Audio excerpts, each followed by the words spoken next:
Hello guys and welcome back to my channel. If you're new here, hello, my name is Germana and today I have another special episode of my business Italian course. We are going to see 7 ways to show disagreement in Italian politely. But first guys, if you want to see any other Italian business videos from me in the future, just make sure to subscribe down below and turn on my post notifications so you never miss another upload.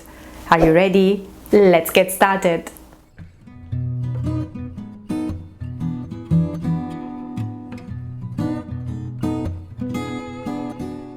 We all know that disagreeing is not a simple thing, because it puts us in an uncomfortable position and we're called to measure our words if we don't want to hurt someone's sensitivity. That's why in Italian you should definitely avoid saying something like no, non hai ragione, because it's like no, you're right, or hai torto, you're in the wrong, you are wrong. Or even non sono per niente d'accordo con te, I totally disagree with you. Or non sono per niente d'accordo su questo punto, I totally disagree with this point.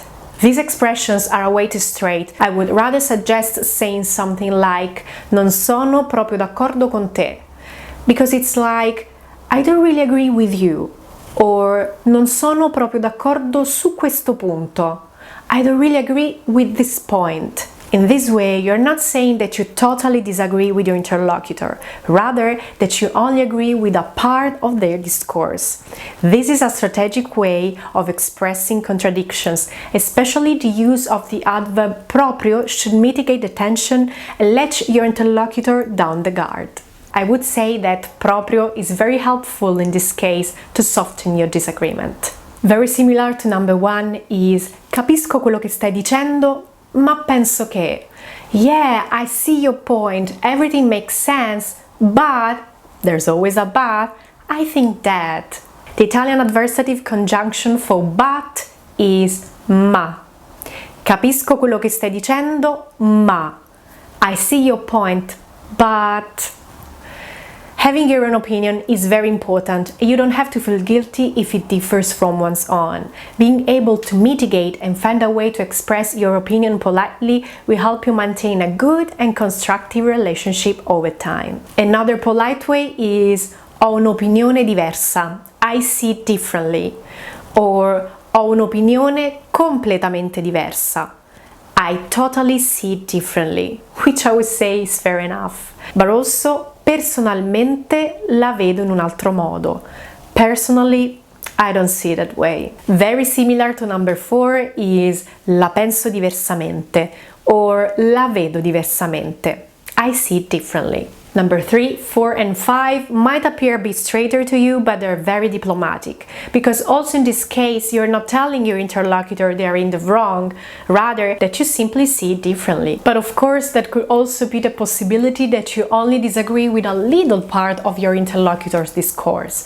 So in this case you would highlight it by saying sono in disaccordo con te, I disagree with you, or sono in disaccordo con te su questo punto in particolare. But it could also be the case that you agree with your interlocutor's discourse, but up to a certain point. So you agree with him or her, but not that much.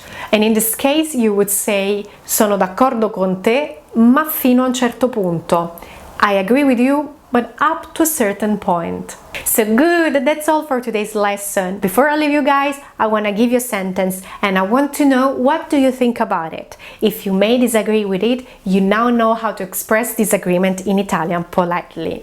The sentence is: credo che l'unico modo per imparare una lingua straniera sia vivere nel posto in cui si parla. I believe that the only way to learn a foreign language is to live in the place where it is spoken. What do you think about it? Let me know in the comment section down below. Guys, I hope you learned something today and that you found useful this video. Actually, you don't have to learn all these 7 ways to express disagreement in order to be fluent.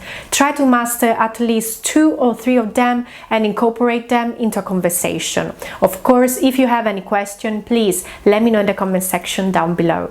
And don't forget that I became an online Italian tutor on Preply. So now, if you want to get to know me and and book a trial lesson with me, you can find all the information in the description box down below. Thank you guys for watching this video. If you want to connect with me, you can find me on my Facebook, Instagram and Twitter account. Every Wednesday you'll find an exercise there to practice your Italian, so don't forget to check out my pages and leave me there your answers. See you next time. Ciao!